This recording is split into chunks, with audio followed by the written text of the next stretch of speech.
Support for this episode comes from Modern Football Technology. Modern Football Technology provides real-time opponent tendencies and self-scout while eliminating manual data entry into Huddle, DV Sport, and Exos. If you're tired of tools that are time-consuming to learn and perform inconsistently at best, then we recommend Modern Football for a fresh perspective. Schedule a demo today at teammofo.com to see a battle-tested tool that's proven to perform and deliver value. Mention Coach and Coordinator Podcast or use the coupon code CC10 to receive 10% off your first year. And listen to our recent episode featuring Folsom High School defensive coordinator Jordan Ersick to learn more about how the 2023 California State Champion uses modern football to dominate their opponents. This is Pete Shinnick, head coach at Towson University. This is Scotty Walden, head football coach at Austin Peay State University. Lauren Johnson, head football coach, Highland Springs High School, Highland Springs, Virginia. You're listening to the Coach and Coordinator Podcast.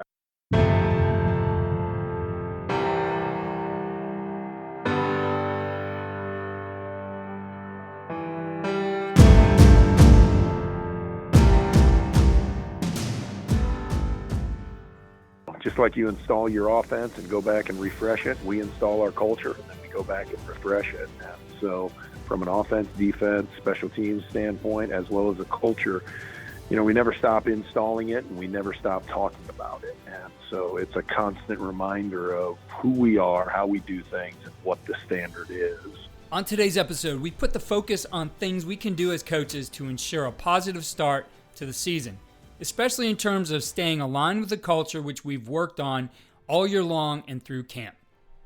Going back and revisiting those things early in the season or before week 1 kickoff puts the focus back on what has brought us to this point and reinforces the beliefs and behaviors that will take us through the long season.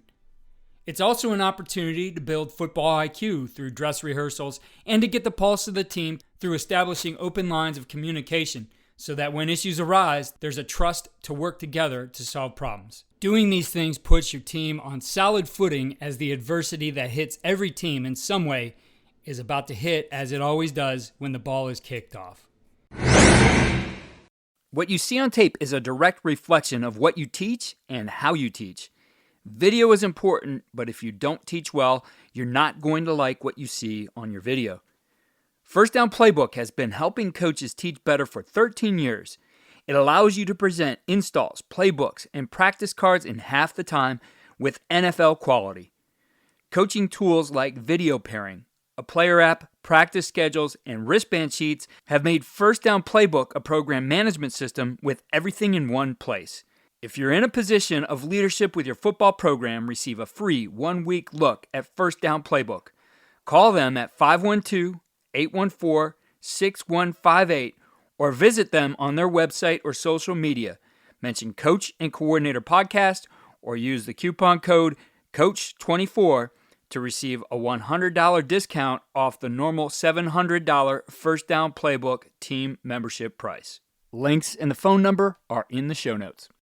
First up is 2019 D2 National Champion head coach Pete Shinnick. Coach Shinnick is 159-67. That's a 704 winning percentage all-time as a college coach, spanning 20 seasons with stops at West Florida, UNC Pembroke, and Azusa Pacific. He's earned the D2 National Coach of the Year award twice and recently became Towson's 5th head coach in their history.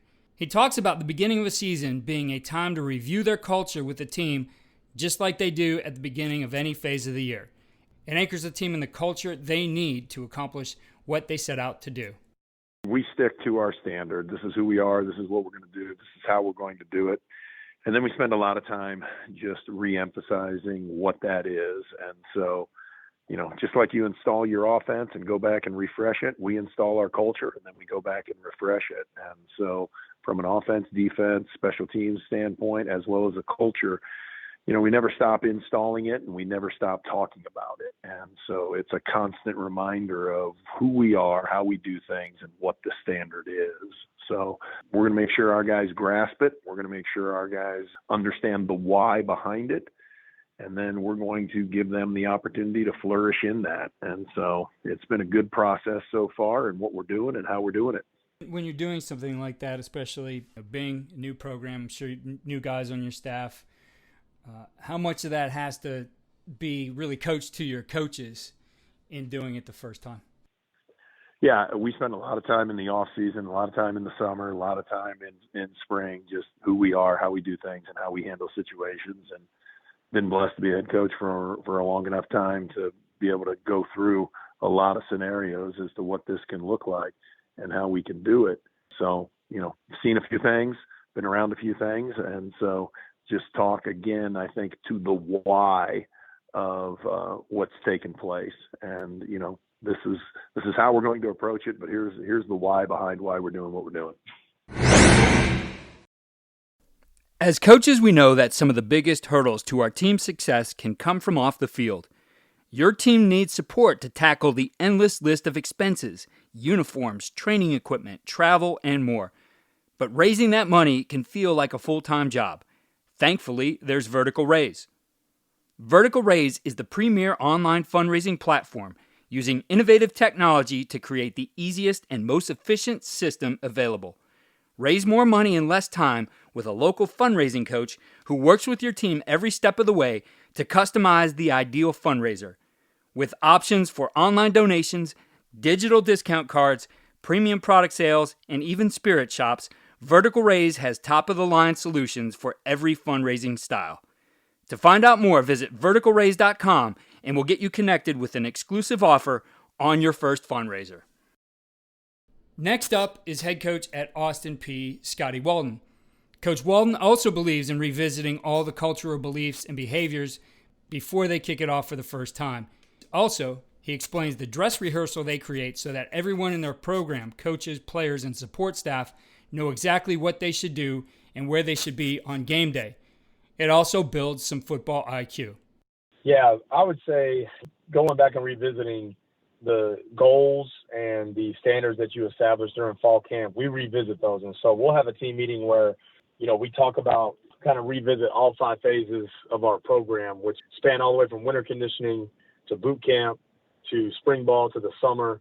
And now we're in the season and kind of just wrapping up where we've been and where we're going. I like in fall camp to be able to lay out the vision and lay out the culture and the expectations of where our program is and where we're going. And then as we approach that first week of the season, we will revisit that and reiterate that. And that's through different mediums, through video. Now that you have ammo, using different cut-ups to reinforce this is what we're trying to achieve here. This is what the focus is for us going into the season. This is a great example of it here in our red zone period or whatever that period was. And then, we do something that I think really sets the tone from a football IQ standpoint. We do 2 scrimmages during fall camp. Our third one is this one. It's the week before game week. And it's not really a scrimmage. We have full pads, but there's no full live tackle, but it is a mock game. And that is where we will literally script out every instance in the game of football. We put our guys in those scenarios before they're ever in those scenarios.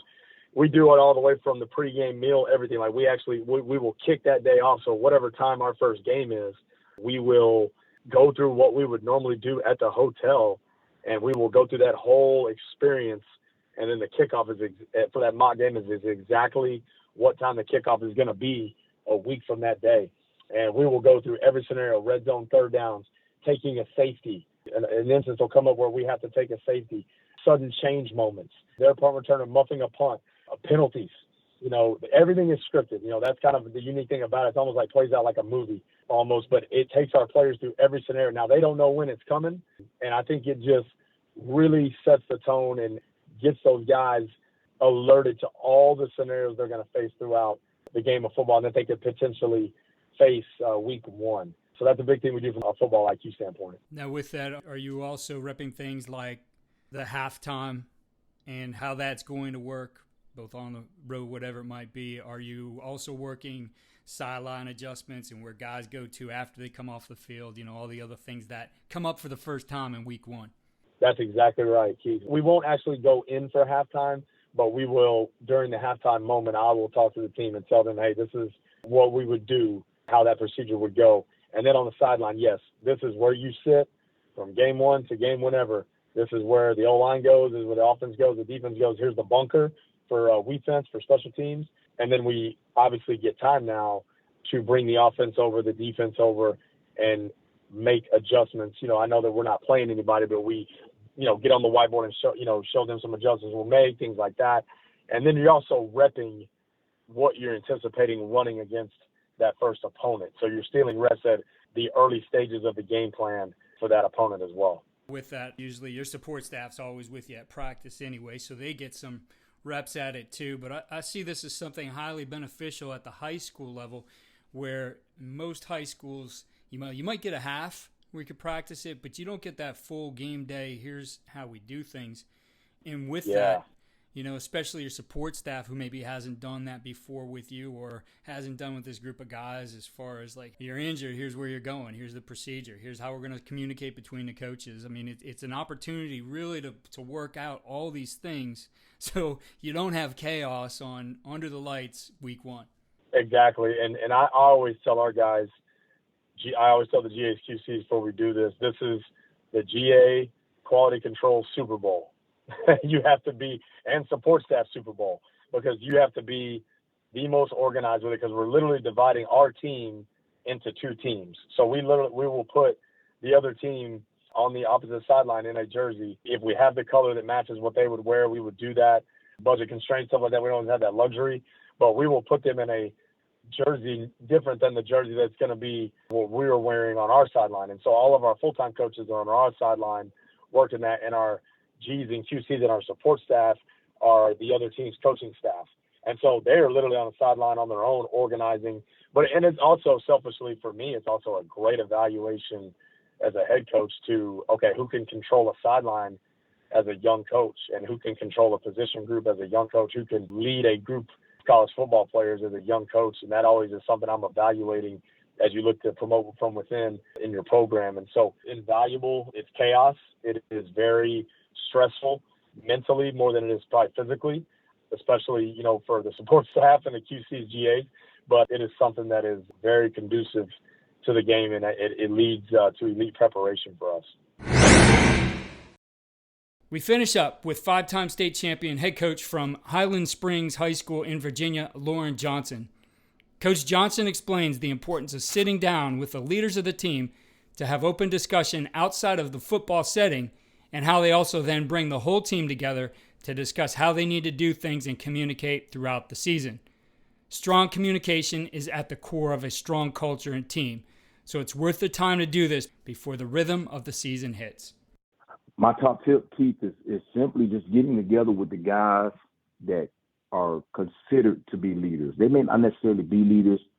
They may not be vocal. They may not be the best players, but our guys look up to them, and we just do something really, really simple, but I think it's effective for us and our program. We bring those guys in before we select captains or anything of that nature, and we just kind of sit down with them and eat pancakes and talk to them about how the season can be and how they have to develop throughout, the summer weeks to kind of get guys moving in the right place and in the right direction. They may not be selected as a team captain for whatever the reason is, but those guys are leaders. They can be leaders, and they function as leaders no matter what the situation is. Then we bring all of the seniors in, and we do just a senior picnic, with senior cookout, whatever you want to call it. And during that senior cookout, man, we just talk to them and explain to them or remind them that, hey, Coach Johnson is a coach. I'm a human being. I may yell because I expect certain things of you, but it's not because I don't like you. It's actually because I truly do love you and love what you bring to the program. But my expectations are really, really high. So we do that, two kind of separate entities, but we just kind of lay down the foundation of what we're looking for, what we expect from them as seniors, what we expect from them as leaders, regardless if they walk out for the coin toss or not. They're guys that got to be leaders in the locker room when guys go out to the coin toss. They're guys that got to be leaders on the sideline when the offense is on the field, and vice versa for the defense. So we try to explain all of those things and give them a sense of what our expectations are as football coaches, and then that puts them in position to be able to understand and what we want from them and how we want them to act when it comes to being in the building, when it comes to being on the field, and when it comes to them being in the locker room. And I think that helps us out tremendously in terms of just being successful when we are in those types of situations where things could possibly happen or possibly go wrong. So that group of leaders you identify that come in and have pancakes with you guys and sit down and talk about where the season's going, how were they selected as that group who you feel maybe they'll be the captains, maybe not, but they're definitely the leaders on the team? You know, it's not necessarily trial and error. That's probably not the greatest term for it, but I think it's just from being observant and spending time with those guys and watching how others respond to them and how they respond to other kids throughout the entire school year. And, you know, sometimes leaders are selected by guys who make the best plays, but they don't necessarily have the greatest leadership skill. So what we do is I take those guys who may be great football players and explain to them, this is what I need from them. And we have great conversation. And the conversations range from everything of making them aware of what's going on with others in the program that people may just kind of put to the side.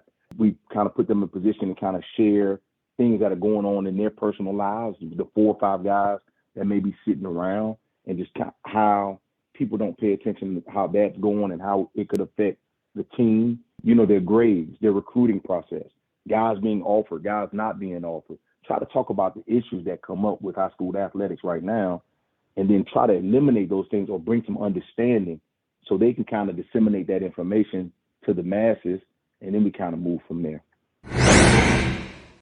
Thank you for listening to the season episodes on Coach and Coordinator. We'll continue to bring you a multitude of ideas throughout the season, hopefully something that either validates what you're doing or sparks an idea to help you solve a problem. You can see the entire catalog of our in-season episodes on coachandcoordinator.com, and also sign up for our weekly tip sheet, which brings together the best of those ideas. Follow us on Twitter at Coach K. Grabowski.